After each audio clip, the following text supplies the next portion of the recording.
আমাদের পাড়ায় সে সময় কিছুদিন ধরে খুব চুরির উপদ্রব হতে লাগলো। চোর কিছুতেই ধরা যায় না। গ্রামে মিটিং করে থানার অনুমতিক্রমে রাত পাহারার কাজ শুরু হবে বলে একটি কমিটি গঠন করা হলো। প্রতিটি বাড়ি থেকে সমবয়সী সদস্য নেতা বানানো হলো আমাদেরই বন্ধু দুর্লভ ওরফে দুল্লুকে। দুল্লু খুব সাহসী, একবারে স্বাস্থ্যবান, একটু হান্টা, একটু কর্কশ, একটু আকারি টাইপের, কাকেও কেয়ার করে না, কাউকে ভয় পায় না, হাত ও লাঠি চালাতে সমান দক্ষ। আমরা তখন সংসার জীবনে প্রবেশ করেছি। রাত্রি 9টায় পাড়ার মাঝখানে মানিক কাকার যে দোকান আছে, মুদিখানার দোকান, তার বাইরের বারান্দায় হাজিরা দিয়ে আমরা রিপোর্ট করতাম। রাত 10টা থেকে রাত 3টে পর্যন্ত নাইট ডিউটি। হাতে একটা টর্চ থাকতো আর একটা লাঠি, এইসব নিয়ে আমরা সেখানে পৌঁছতাম।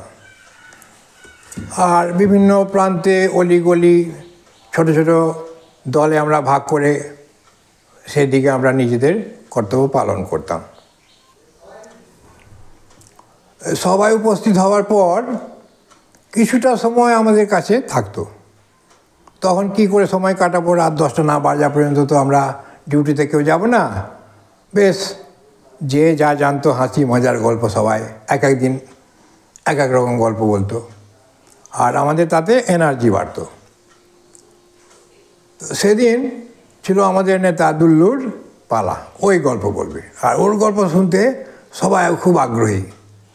সে বেশ নিজের কৃতিত্ব জাহির করে বেশ রংচং দিয়ে ভালো করে গল্প বলতো। সেই গল্প বলতে শুরু করলো। জানিস, গত মাসে আমি দুর্গাপুর গিয়েছিলাম দাদার কাছে। দাদার কোয়ার্টারে একদিন থেকে সকালবেলা এক মাস্তান কোয়ার্টারের গেটের সামনে এসে চিৎকার করছে, এই প্রণবদা, এই প্রণববাবু, আজে বাজে চিৎকার করছে, আজে বাজে বকে যাচ্ছে। আমি তো শুনে গেলাম সামনে, কোমরে হাত দিয়ে দাঁড়ালাম ওখানে।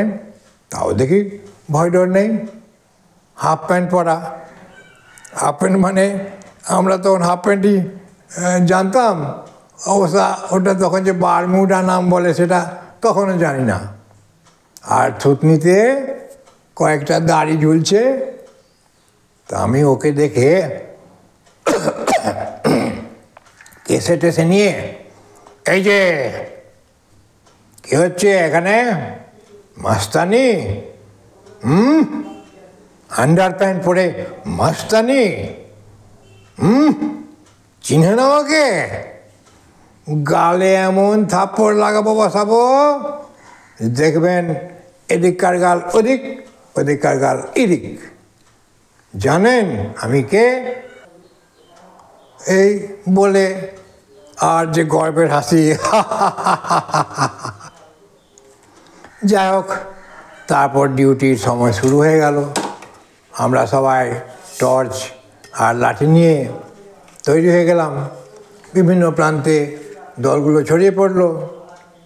সে রাতে আমি দুল্লুর নেতৃত্বে যে গ্রুপ ছিল সেখানে আমি ছিলাম। যাচ্ছি পেছন পেছন, আমরা 4-5 জন তখন সেই ছোট্ট দলটাতে আছি। আর দুল্লু বক বক বক বক করেই যাচ্ছে, যেখানে যাচ্ছে সেখানে কথা বন্ধ নেই।